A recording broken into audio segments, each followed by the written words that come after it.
Periyar tiger റിസർവിന്റെ 75ാം വാർഷിക ആഘോഷങ്ങൾക്ക് തുടക്കമിട്ട വനം വകുപ്പ് വനസംരക്ഷണം എന്ന സന്ദേശം വ്യാപിപ്പിക്കുന്നതിനായി ജീപ്പ് റാലി സംഘടിപ്പിച്ചു. 4x4 അഡ്വഞ്ചേഴ്സ് ക്ലബ്ബുമായി സഹകരിച്ചാണ് പെരിയാർ ടൈഗർ റിസർവിന്റെ വിവിധ മേഖലകളിലേക്ക് ജീപ്പ് റാലി നടത്തിയത്.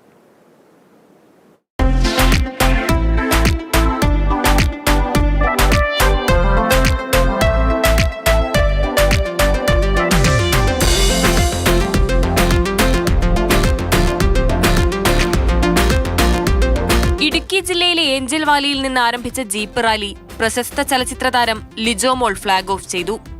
2 ദിവസമായിട്ടാണ് ജീപ്പ് റാലി നടത്തിയത്. വനത്തെയും വന്യജീവികളെയും സംരക്ഷിക്കേണ്ടതിന്റെ ആവശ്യകത ഉയർത്തിപ്പിടിച്ചുകൊണ്ടായിരുന്നു റാലി. ഞങ്ങൾക്ക് തുടർന്നും ഇവിടെ ഫോറസ്റ്റ് ഡിപ്പാർട്ട്മെൻറ്റുമായിട്ട് ചേർന്നുകൊണ്ട് വിവിധ പരിപാടികളിൽ പങ്കെടുക്കാനും ഇവരുമായി ചേർന്നുകൊണ്ട് ജനങ്ങൾക്കും ഫോറസ്റ്റിനും കഴിയുന്ന രീതിയിൽ നമ്മളെക്കൊണ്ട് കഴിയുന്ന എല്ലാം ചെയ്തു കൊടുക്കുക എന്നുള്ളതാണ് നമ്മുടെ ഉദ്ദേശം.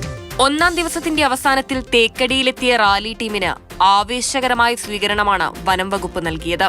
തീർച്ചയായും വളരെ ആവേശകരമായ ഒരു പ്രതികരണമാണ് നമ്മളുടെ എല്ലാവരും, പ്രത്യേകിച്ച് അക്വ ഡെവലപ്മെൻറ്റ് കമ്മിറ്റി അംഗങ്ങൾ, ഈ പെരിയാറിന് ചുറ്റും താമസിക്കുന്ന സാധാരണക്കാരായ ജനങ്ങളിൽ നിന്ന് വനം വകുപ്പ് ലഭിച്ചിട്ടുള്ളത് വളരെ സ്നേഹവും അതുപോലെ തന്നെ സഹകരണവുമാണ് ലഭിച്ചിട്ടുള്ളത്. തിരുവനന്തപുരം ആസ്ഥാനമാക്കിയ 4x4 ഡേയ്സ് മോട്ടറിംഗ് അഡ്വഞ്ചേഴ്സ് ക്ലബ്ബുമായി സഹകരിച്ചാണ് പെരിയാർ ടൈഗേഴ്സ് റിസർവ് മേഖലകളിൽ ജീപ്പ് റാലി നടത്തിയത്.